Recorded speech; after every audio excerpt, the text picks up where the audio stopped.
The night I knocked on Nora Bennett's door, I was standing in a wet sock, holding a dead phone, with water dripping out of my ceiling like my apartment had finally decided it was tired of me too. I got home late that Sunday after recording a small acoustic set across town. Nothing glamorous, just two singer-songwriters, too many cables, and a crowd that kept talking through the quiet songs. By the time I hauled my case up the front steps of a duplex, all I wanted was a shower and maybe half an hour of not listening to anybody's voice through headphones. Then I opened my door and heard water. Not a little leak. Not a drip I could pretend to deal with tomorrow. A steady, ugly sound coming from the upstairs bathroom, followed by the sight of a brown stain spreading across the hallway ceiling. One of the lights was already out. The floor near the bathroom door felt damp. I stood there for a second like maybe if I looked annoyed enough, the problem would correct itself. It didn't. I called the emergency maintenance number. Voicemail. Called again. Same thing.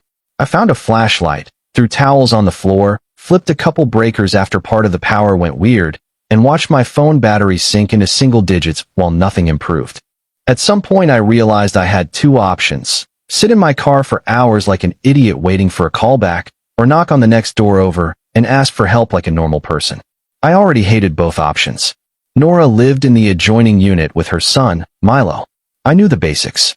She was 35, worked at a middle school library, always seemed to be carrying either books or groceries or both. Milo was 8, and went through a trumpet phase loud enough that she once apologized to me in the hallway while he stood behind her looking proud of himself.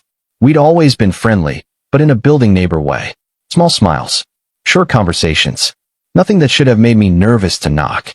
Still, I stood there for a full 10 seconds before I did it. When the door opened, Nora looked surprised, but not thrown off. She was in jeans, socks, and a loose cardigan, hair pulled back like she'd been busy for hours and forgot to care what it looked like. Behind her, Milo sat at the kitchen table surrounded by markers, scissors, and a giant display board.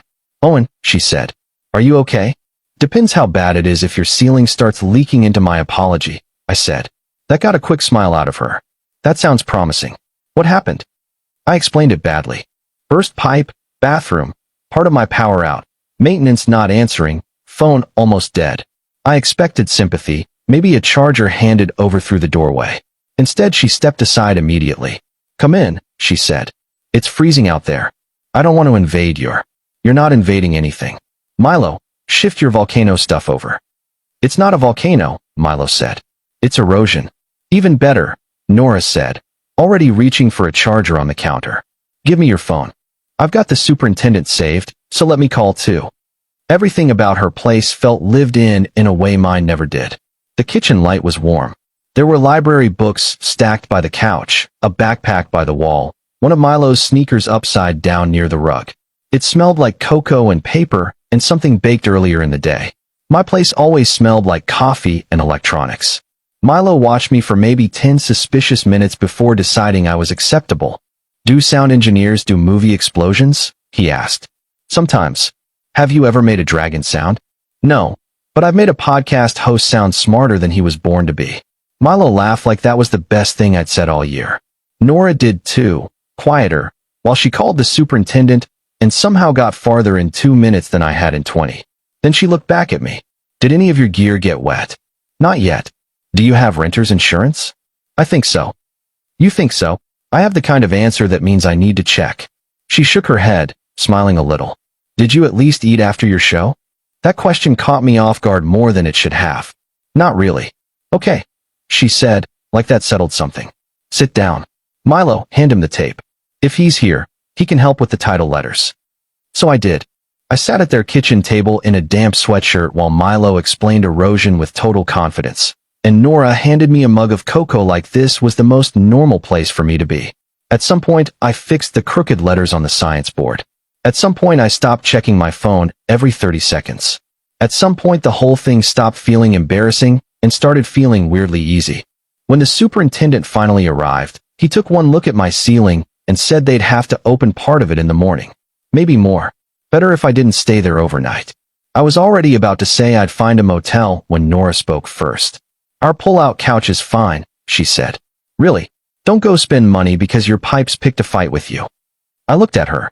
"Nora, you don't have to do that." "I know."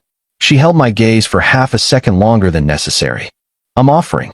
A little later, I was standing in her living room with an overnight bag, listening to Milo explain where the extra blankets were kept like I'd been assigned a role in their routine without warning. I'd expected that night to be cold, annoying, and forgettable. Instead, I was standing in the warm light of Nora's apartment, realizing something about the whole situation had already stopped feeling ordinary, and I wasn't sure what to do with that. I told myself I was only staying on Nora's couch for one night. That was the version that made the most sense. One bad pipe, one ruined ceiling, one awkward favor from the woman next door. Clean, simple, temporary. By Tuesday afternoon, 2 contractors had cut into part of my bathroom ceiling. A guy with a clipboard was saying the shared wall needed to be checked too. And somebody used the phrase, older moisture issue, in a tone that made me feel like my apartment had been hiding secrets from me for years. Nora took the update better than I did. So, she said that evening, setting plates on the table like this was already settled. You're still with us for a little while. With you for a little while, Milo corrected. She gave him a look. That is what I said. It sounded more dramatic. I laughed, and Nora did too, but there was something else in her face. Not annoyance. Not even obligation. More like she was adjusting to the fact that I was there and had already decided it was fine. That was the strange part of those next few days. She never made a show of helping me. She just made room. A shelf appeared in the bathroom for my toothbrush and razor. A spare towel got folded on the rack without discussion. In the mornings, coffee was already ready before she took Milo to school. At night, if she was making pasta or soup or grilled cheese, there was just automatically enough for 3. I kept waiting for the setup to feel awkward or cramped, but it didn't. It felt calm in a way my own place usually didn't. I'd edit audio at the far end of the kitchen table with my headphones on while Milo did homework and Nora sorted library donation slips, or school forms or bills. Sometimes none of us talked for 20 minutes. Then Milo would suddenly ask me whether dinosaurs would have sounded more like birds or trucks, and the whole room would wake back up. One evening, he had to finish the audio part of his science fair presentation. He was supposed to narrate the experiment clearly, but every time Nora tried recording him on her phone, he either talked too fast or started laughing halfway through the sentence. I sound like a baby, he said. You sound like a 3rd grader, Nora told him. Exactly. I leaned back in my chair. Want me to help? Milo looked at me like I'd offered him access to classified equipment. With real audio stuff? With extremely real audio stuff. So I turned my laptop around, pulled a small mic out of my case, and had him read the script line by line. I showed him how to sit still, how to breathe before the sentence, how to try again without getting annoyed at himself. Afterward, I cleaned up the track, balanced the volume, added a little intro tone because Milo insisted it needed one. When I played it back, his eyes went wide. That's me. That's you with better pacing, I said. Nora was standing by the counter drying a mug, and when I looked up at her, she had this expression I hadn't seen before. Softer, but more focused too. Like she wasn't just seeing me being useful. She was filing something away. Later, after Milo went to brush his teeth, she said, "You're very good with him." I shrugged. He's easy to like. That isn't the same thing. I didn't know what to do with that, so I looked down at the waveform on my screen like it needed my full attention. The more time I spent there, the more I started noticing the things Nora carried without talking about them. She checked prices twice when groceries came in. She kept a small notepad near the fridge with due dates and reminder lists and school deadlines. She was almost never fully sitting down. Even when she looked relaxed, part of her still seemed braced, like she was expecting one more problem before the day ended. One night while Milo was upstairs showering, she was packing his school lunch for the next day and said, in the most casual voice possible, "Daniel's supposed to take him next weekend, but he's already hinting that work might get complicated," which is his favorite phrase when he doesn't want to commit to anything. I looked over. He cancels a lot. She kept folding a napkin around apple slices. Enough that I stopped being surprised. She didn't sound angry. That was the part that landed hardest. She sounded practiced. Like disappointment had become another item she knew how to fit into a schedule. I wanted to say something useful, but nothing I came up with didn't sound either too harsh or too hollow. So I just said, "That's rough." She gave me a small smile. "Yeah, it is." After that, I started seeing the caution in her more clearly. She was warm, but measured. Kind, but like kindness had already cost her a lot at some point. And still, there were moments that made me wonder. She asked my opinion on which lamp looked better in the living room when both lamps looked basically the same. She knocked on the bathroom door one morning just to tell me there were blueberry muffins on the counter before they got cold. She would linger after Milo went to bed, standing in the kitchen with one hand around a mug, letting the conversation stretch instead of ending it. I kept trying to be rational about it. She was generous. I was nearby. We were sharing a week that didn't belong to either of us. That was all. Then Friday night happened. Milo was asleep, the contractors were finally gone, and we were sitting in the kitchen with reheated leftovers and cheap red wine Nora admitted she'd bought because the label looked less depressing than the other ones. The apartment was quiet in that late-hour way that makes every sentence feel a little more honest. She asked why I'd stopped doing music production full-time. I told her the truth. I got tired of shaping everybody else's voice while getting less sure of my own life. The work was fine. I just started feeling like I was helping other people sound clear while mine got smaller. She went still after that. Not uncomfortable. Just listening. Then she said, quietly, I know what that feels like. Building everything around keeping life stable, and then one day realizing something important has been shrinking anyway. For a second, neither of us moved. Then, through the window over the sink, I saw the lights in my unit flicker back on next door. Bright. Steady. Working. Nora saw it too. And just like that, the whole room changed, because the thing that had brought me into her kitchen in the first place was finally ending, and neither of us said anything for a few seconds that didn't feel too revealing. Moving back into my own apartment should have felt like a relief. Instead, it felt like somebody had taken a warm room I'd gotten used to and shut the door without slamming it. The repairs were finished enough for me to sleep there again. New patch in the ceiling, fresh paint that didn't quite match, the bathroom usable, lights working. Technically, everything was back in order. I carried my bag 10 steps across the hall, thanked Nora twice, and told myself not to make it bigger than it was. That was the problem. It already was bigger than it was supposed to be. The first evening back, I kept catching myself listening for Milo asking some off-the-wall question from the kitchen. I made coffee the next morning and actually missed the sound of Nora opening drawers while trying to get him ready for school. My place felt too quiet, and I hated how fast I noticed that. At first, nothing really changed on the surface. Nora still smiled when we ran into each other. She still texted me things like, I found your charging cable under the couch, or do you want the blue dish back, or should I keep pretending it's mine now? Milo still knocked sometimes to show me a drawing or ask whether I thought his science fair voice track sounded professional enough for regional level judging. But the easy rhythm was gone. I wasn't just there anymore. I had to be invited again. After a few days, I started doing that thing people do when they're trying not to feel stupid. I made the whole situation smaller in my head. Nora had been kind. I'd been useful during a rough week. I was another adult in the apartment when life got hectic. That did not automatically mean there had been something building under all of it. It only meant I'd gotten used to being around her faster than I should have. Then Daniel actually followed through on taking Milo for the weekend. That alone felt strange. Nora told me on Friday afternoon in the hallway while she held Milo's overnight bag. He's really coming? I asked. She gave me a look. That was my reaction too. You okay with that? I think so, she said. Then she gave this small, tired laugh. Ask me again in 12 hours when I remember what a quiet apartment feels like. After they left, I spent half the night working and the other half thinking about whether I should ask her out properly now that life had finally handed her one open evening. By Saturday, I'd talked myself into it. Nothing dramatic. Just dinner. A real dinner, at a real place, with no homework or contractors or borrowed blankets in the background. I caught her coming back from the mailbox around 6. Hey, I said, trying to sound normal. Since you have the weekend to yourself, would you want to get dinner tonight? She stopped walking. Not in a bad way.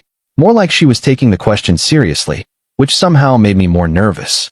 I would, she said first. And that one line gave me hope way too fast. Then she looked down the hall for a second and added, I'm just trying very hard not to blur something important into something harder before I know I'm seeing it right. I didn't say anything.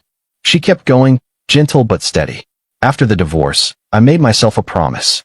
No making big choices out of gratitude, loneliness, or timing. Not again. It was one of those answers that didn't feel unfair, which almost made it worse. Because what was I supposed to do with that? Argue with a reasonable boundary? Tell her I thought what was between us had already moved past timing? I couldn't. She wasn't pushing me away. She was being careful. And the carefulness itself told me how much she'd had to recover from. So I nodded like I understood, because I did. Yeah, I said. That makes sense. Her face softened in a way that told me she knew it still landed hard. Owen, it's okay. It wasn't. Not really. But I wasn't going to make her pay for my disappointment. The next week got busy in the most ordinary possible way. Her library branch was dealing with district changes that might cut hours. Milo's project moved on to a regional showcase.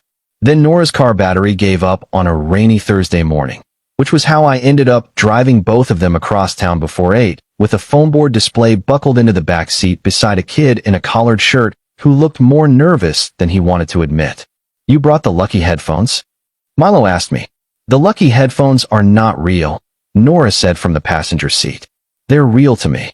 I reached back and handed them over. You can wear them till we park. That got me a grin in the rearview mirror. At the showcase, I helped him clip on the little mic for his presentation and reminded him to slow down at the end of each sentence. Nora was beside him the whole time, one hand on his shoulder for half a second before he went up, like she was lending him calm without making a scene out of it. He did great. Better than great, honestly. Confident voice, no rushing, no freezing up. When it was over, he looked at me like he'd just pulled off something huge. You sounded solid, I told him. I know, he said, trying way too hard to sound casual. Nora laughed, and for a second it was the old laugh again. Easy, unguarded. Later, while they were talking to teachers and other parents, I stood off to the side and watched her. She moved through the room the way she moved through most of life now. Capable, polite, never fully dropping her guard. Daniel showed up late and acted just involved enough to be annoying without technically doing anything wrong. Nora handled him with the same flat patience she used on faulty printers and district emails. Then she looked over and saw me still there. And the change in her face was immediate. Not huge. Most people probably would have missed it. But I didn't. Her shoulders dropped a little. Her mouth softened. She looked relieved. That was when it hit me that I might not have imagined everything after all. She was not like that with other people. Not even close. I left them to do the family photo version of the day, because that still felt more appropriate. I told myself it was enough to know I'd helped. That night, around 10, there was a knock on my door. Not Milo. Too quiet. I opened it, and Nora was standing there in a sweater and jeans, hair down now, hands in her pockets like she hadn't fully decided how this conversation was going to go. Milo's staying over at Daniel's, she said. I nodded, waiting. She looked at me for one long second, then let out a breath. I've been trying very hard to be sensible, she said. And I'm not sure sensible and honest are the same thing. For a second, I just stood there with my hand still on the doorknob, because I'd imagined a lot of versions of how things might go with Nora, but none of them had started with her showing up at my place that late with no reason except that she wanted to. I stepped aside. Do you want to come in? She nodded and walked in slowly, looking around like my apartment was familiar now, but still slightly different in a way she hadn't let herself notice before. I hadn't done much with the place since the repairs. The ceiling patch was still obvious if you looked up. My recording case was by the wall. A coffee mug sat on the counter, next to 2 unopened mail envelopes I'd been avoiding. Nora glanced at the patched ceiling, then back at me. Kind of strange that this whole thing started because your apartment fell apart. Yeah, I said. Not my most polished entrance. That got a quiet smile, but it disappeared fast. She folded her arms, then unfolded them again. I could tell she was choosing her words carefully. When you stayed with us, she said, the hard part after you moved back wasn't losing the help. It was realizing how quickly you'd started to feel built into the shape of the day. I didn't say anything. I didn't trust myself to. She looked down for a second. That scared me more than I expected. The last time I trusted that feeling, I built a whole life around somebody who liked being needed more than being present. I told myself I would never do that again. I would never let relief make decisions for me. I let out a breath I didn't know I'd been holding. I think that's why I backed off after you said no to dinner. Her eyes came up. I know. I kept thinking maybe I only mattered because I was there at the right moment. The pipe burst. Your week was hectic. Milo liked me. I was useful. That was enough to make it feel like something more, at least to me. Owen, she said, stepping a little closer. The helpful part mattered. But not in the way you thought. It mattered because you never acted like being kind gave you access to anything. You never pushed. You never made me feel like I owed you. That's exactly why I trusted you more. That landed harder than anything else she could have said. We stood there in the middle of my apartment, both of us finally talking about the same thing instead of circling it from opposite sides. I don't want to rush you, I said. I just also don't want to pretend this is nothing. It's not nothing, she said immediately. The answer came so fast and so clearly that it changed the whole room. After that, the conversation got easier. Not simple, exactly, but honest. She sat on the couch. I sat across from her at first, then beside her when the distance started feeling fake. She told me she'd missed stupid things, like hearing me and Milo argue about which movie had the best opening sound design, or walking into the kitchen and finding me already there with headphones around my neck and coffee half finished. I told her I'd been trying not to measure my evenings by whether her light was on next door. At one point she laughed and said, "That's a little embarrassing." Only because I was trying to be dignified about it. Were you? Not successfully. She leaned back against the couch and looked at me in that steady way she had when she wanted the truth. "Do you still want that dinner?" "Yeah," I said. "I do." "Okay," she said, and this time the word felt different. "Chosen. Then let's do that first. Properly."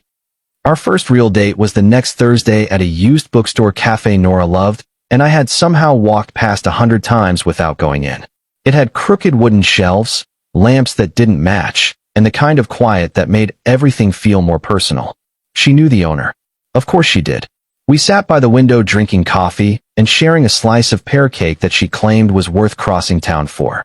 Without all the uncertainty hanging over us, the conversation changed shape. We still talked easily, but now there was room to say things more directly. About what we wanted. About how careful we each had become. About Milo. And how neither of us wanted to make anything confusing for him until we were sure this was real. That part mattered to me. Nora wasn't asking for some big declaration. She was asking for steadiness. For choices that still made sense in daylight. A couple weeks later, she told me the district had offered her a transfer across the river. Better pay, better stability, longer commute, harder mornings. We sat at her kitchen table after Milo went to bed while she ran through the numbers and the schedule and what it would do to pick up times and after-school care. "You should take the one that's right for you and Milo," I said. She looked at me carefully. "Even if it makes things harder for us.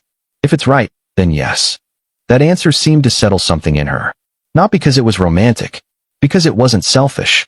Around the same time, an old contact offered me a full-time role with a podcast network in Los Angeles. A year earlier, I probably would have said yes, just because it sounded like the kind of move a person in my field was supposed to make. Instead, I heard myself turning it down without much struggle. I didn't want another version of a life that kept me moving and detached. I wanted something I could actually build. So I started putting real work into setting up my own small local studio, taking on projects I actually cared about instead of everything that came in. Nora ended up staying in Portland too, taking a different role in the same district. Less impressive on paper, maybe, but steadier for Milo. One Saturday morning she told me over coffee, "I realized I've been making every major choice like closeness itself is the dangerous part. I'm tired of doing that." A week later she asked if I wanted to come with her and Milo to a street fair by the river. Not help, not drive them, come with them. That mattered. We spent the afternoon eating bad pastries, walking past bookstalls and handmade posters, and listening to Milo explain in great detail why one street musician had better commitment than another. Nora kept drifting closer to me without seeming to notice she was doing it. Once, while Milo was busy staring at a table full of model trains, she reached for my hand like it was already natural. By the time we drove back, Milo was asleep in the back seat with his backpack tipped over beside him. Upstairs, I helped carry in a stack of library books, and one paper bag full of things Nora said she definitely did not buy impulsively, even though she clearly had. We reached the hallway between our two apartments, that small stretch of space where all of this had started, and I turned like I was going to head to my place. Nora touched my sleeve. "When your ceiling burst," she said. "I kept thinking that first night only mattered because your apartment failed you." I waited. She smiled. Small and clear and completely sure now. "But that isn't the real reason. The real reason is that you showed up at my door by accident and stayed in my life on purpose." I looked at her, at the hallway light, at Milo's backpack by the wall, and my recording case near my own door, and I said the only thing that felt true enough. That night was the first time in a long while something went wrong and led me somewhere right. Then she kissed me there, in the space between our two doors, and it didn't feel sudden or dramatic. It felt like the most natural ending to a story that had been quietly moving that way for months. Or maybe not the ending. Because when she pulled back, her apartment door was still open behind her. Milo was asleep inside. Her books were on the table. My gear was a few steps away. And standing